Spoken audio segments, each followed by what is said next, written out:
You only live once, so do what you feel passionate about.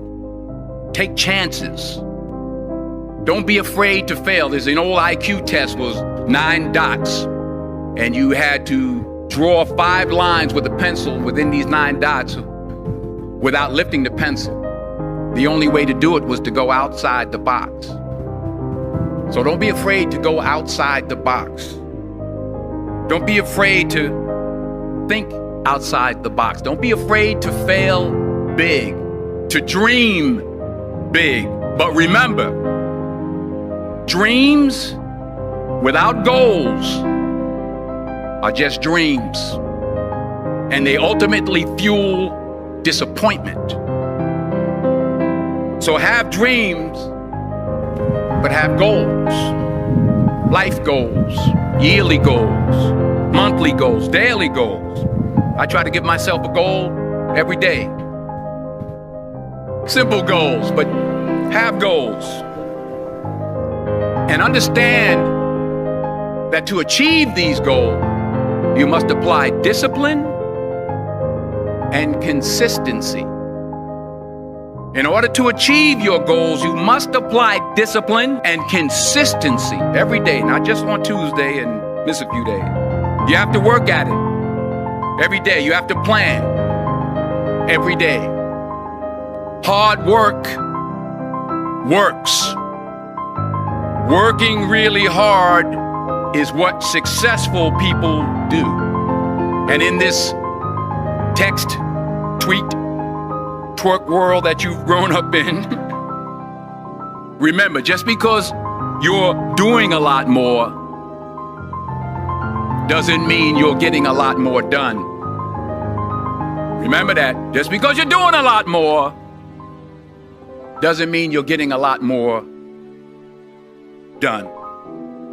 Don't confuse movement with progress. My mother told me, she said, yeah, because you can run in place all the time and never get anywhere.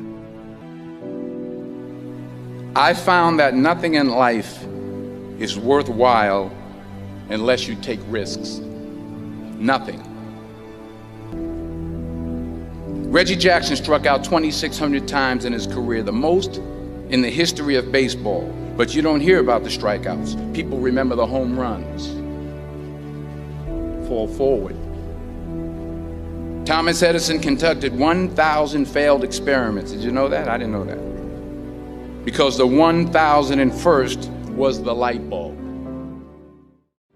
I know it is strange and absurd. When I was a kid, the disaster we worried about most was a nuclear war.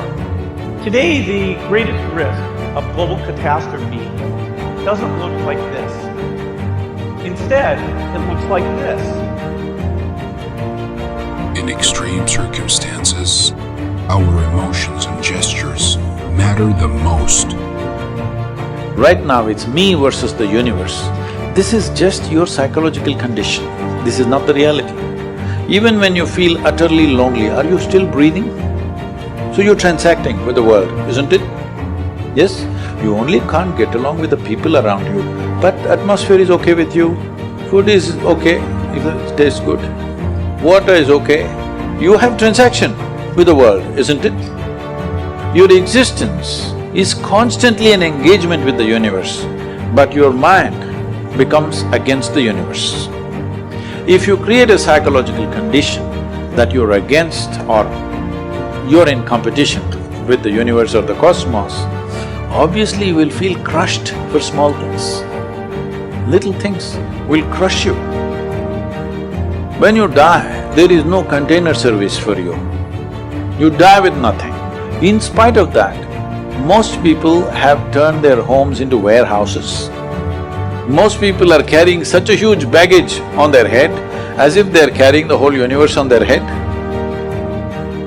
This is their own psychological condition. Your thought and emotion is what you're talking about, right? When are you going to figure out how to handle your thought and emotion? Not hers, not hers, not his, yours. When are you going to learn how to handle my thought and my emotion? At the end of your life? The only problem really with life is just this. Most human beings have taken themselves too seriously. They don't understand. Countless number of people like you and me have walked this planet. They were also big people. Where are they? All topsoil? In your life, many issues will come. More issues come up in your life means you're living a more active life. Nothing came up means you're not living. We are facing yet another deadly threat to our planet. In disbelief, we wonder who to blame, who to fear, who we can rely on. Masks fall and we show who we really are. Arrogant, brave, fragile, imperfect. But there is something that unites us all, regardless of our race and religious beliefs. Something in our DNA, the desire to live, to win. The desire to expand our minds. We are part of a millennium. That means I'm gonna go 100% stronger the next beat. That means I'm gonna put my best foot forward the next time my heart beats. And as long as it's beating, if I get knocked down, I'll get back up. As long as it's beating, that means I'm gonna help the next person out. As long as it's beating, I'm gonna stand up and be a leader. As long as it's beating, I have an opportunity to fight this. You and I have an opportunity to be better, to do better, to think better, to react better.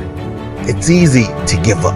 It's easy to throw in the towel. It's easy to just believe what everyone says about you, but they don't know that the next beat that's inside of you, it can be that moment that changes everything. This is why you were created. This is the main purpose of you being on this earth, to be something new, to be someone that somebody else can look up to guide us down the right path. Because you have those people who don't want you to be successful, who don't want you to be great, who don't want you to stand up and be who you're supposed to be. We call them haters. And sometimes your haters are your best critics, because they push you, they move you, they motivate you to go back and think about what you've overcome, what you've gotten up from and been successful in. They make you think about, yeah, I may be down right now. This earth, people on it, we may be hurting, but you have to remember all the things that we've been through. We rise, and we will be great, and we will stand on the shoulders of our forefathers and be and do and push each other to be great again. So it doesn't matter what we're going through right now. We will lose some soldiers, but we won't lose this battle.